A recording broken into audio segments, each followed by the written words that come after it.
And that's the other side of it. We need to make it a cultural thing that being the gun owner is like being a Jedi, man. You need to be. I actually saw a sticker on a truck the other day that said American Jedi with the little AR-15 on it, right? Let's lean into that. Let's make it so that being just some doofus who walks down and buys a gun is makes you a wuss, makes you a loser. Only the dudes who can join the well-regulated militia are the really cool dudes. And make it so that the dudes in the well-regulated militia can have AR-15s and 30-round magazines. Hell, I've said many times that I thought that all drugs and guns should be legal. They just should be regulated according to the potential for harm to self and others. So BB guns and pot, all right, anybody can have them.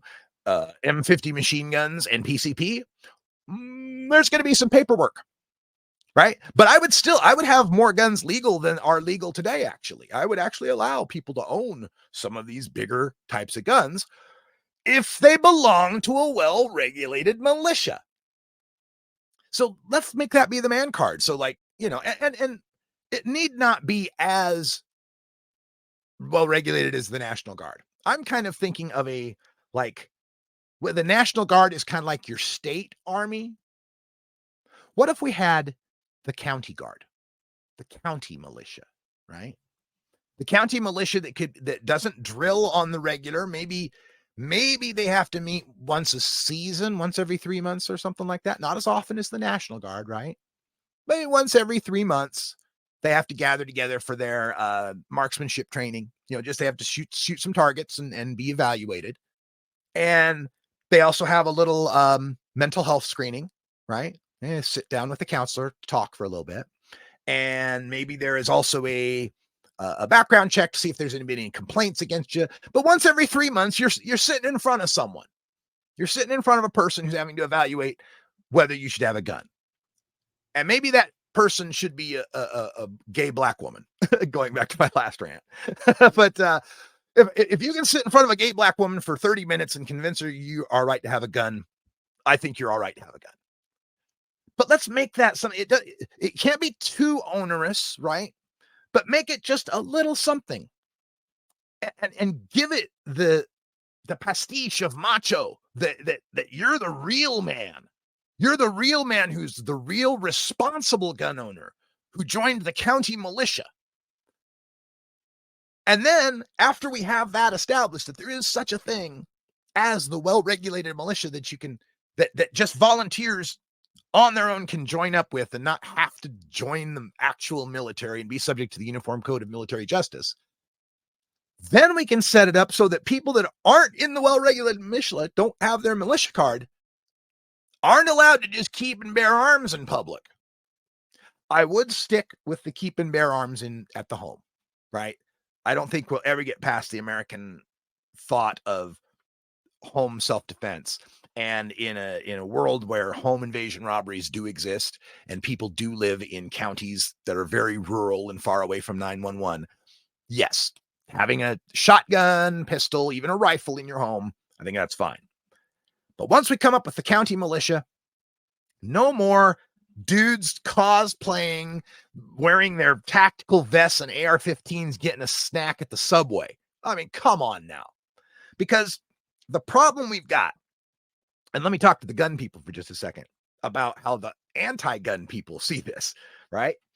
Y'all think that they're gun grabbers. You say, oh, they're gun grabbers, and they don't believe it. And why should you punish all us law-abiding gun owners just because some crazy Yahoo criminal goes and shoots up a place?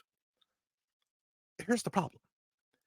They're all law-abiding gun owners. This is the problem. When the gun people say law-abiding gun owners, they're thinking of themselves, and they have their hunting rifles and their pistols and maybe even some AR-15s. Maybe they store them safely with trigger locks and safes, but maybe they don't, right?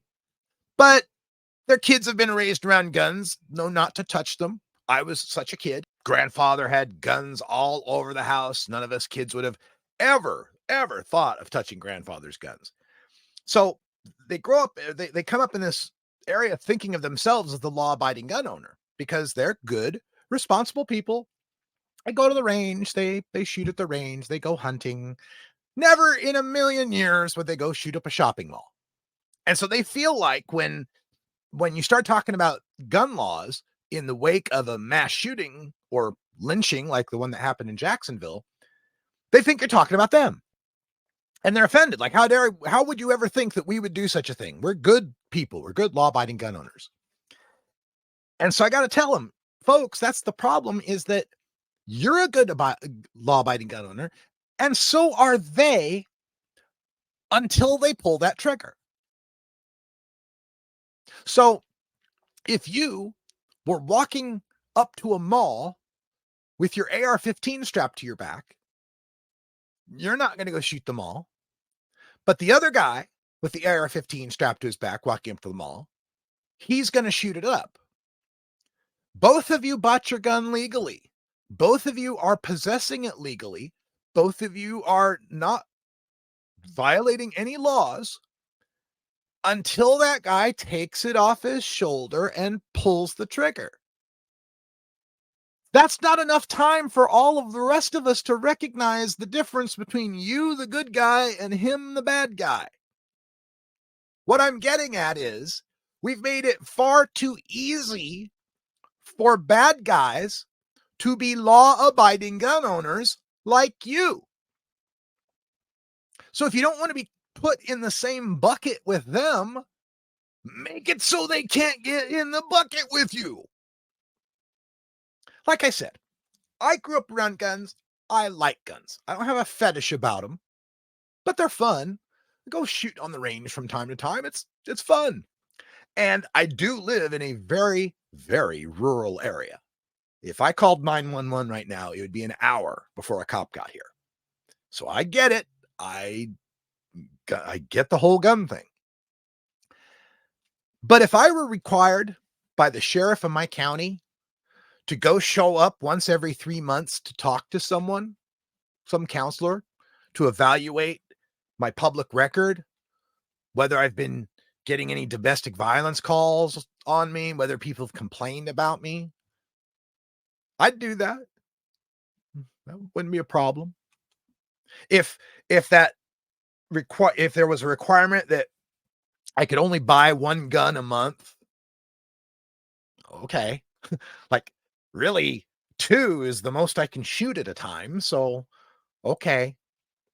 If they came up with some sort of requirement that every time I purchased ammo, it was tracked in a database, okay. I don't care if you know how many bullets I've got. What difference does it make?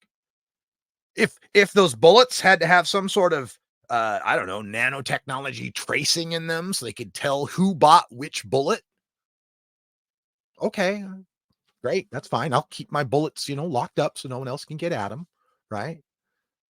If I were required to, have some sort of special permitting process in order to take my gun out with me in public and carry it around on me, okay, I could do that. But the crazy guy writing his Nazi screeds online, intending to go lynch a bunch of black people, he wouldn't be able to pass those requirements. Don't you want that? Shouldn't we set law-abiding gun owner up to a level where you and I can get through it, but not them? Shouldn't you want that? I think you should, because there's only two directions this can go, right? This can go toward less guns and less shooting, or it can go toward more guns and more shooting. And the direction that's the direction we're heading.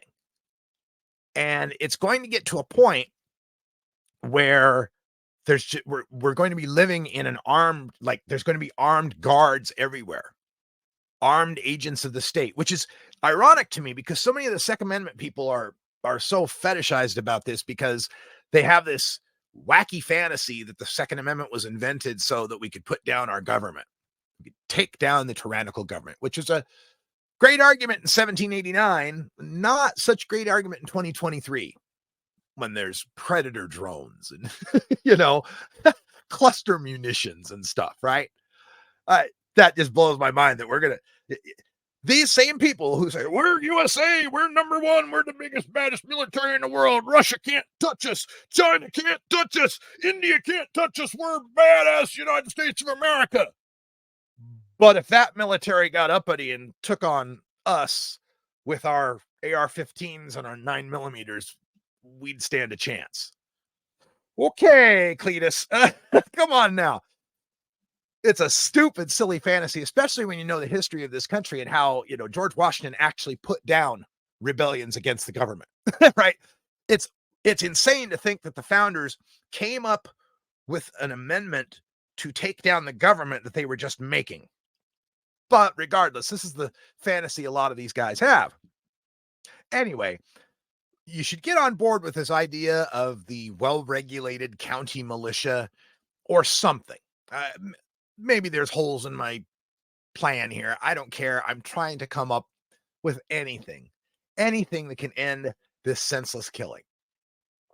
Because if we don't get on board together as gun owners and people that want to see fewer gun deaths or an elimination of gun deaths, if we don't all get together to come up with something that preserves what I think is a good right to have, the right to self-defense, the right to bear arms, if we don't come up with a way to preserve that while reducing what's happening in the public sphere with guns, then there will be a tipping point. There will be a tipping point when there's enough people on the far side against the guns. They will have the power to eliminate all the guns. The people who are so worried that the gun grabbers are going to come take their guns are responsible for creating the conditions that most make the gun grabbers want to come take your guns. And the more they see the so-called Second Amendment people appearing to be so callous as to disregard the deaths of school children in Sandy Hook and dancers in the Pulse nightclub and shoppers in Uvalde and shoppers in Jacksonville, you know, people want to go live their lives. They want to be able to go out to the football game and not expect it's going to get shot up, or the dance and it's not going to get shot up, or the fireworks, it's not going to get shot up. We need an end to this. And it's either going to be all of us cooperating and coming up with a sensible solution that preserves our rights and protects our people, or it will come to a point where we're either a completely armed fascist nation with the guns of the military pointing at us at all times, because that's the right side. So we keep going the way we're going. Eventually, it's armed guards at every mall, at every place we go. It's going to be stops and frisks for all of us. It's going to be a kind of place we do. The people who love the freedom so much are creating the conditions for the taking that freedom away. Or we go the other direction too far, and it's the government taking all the guns from us. Either the government arms up every public place to deal with our armed population, or the government disarms us. That's the only two paths I see out of this if we don't learn how to cooperate on this issue. I'm Radical Russ, and that's the rant.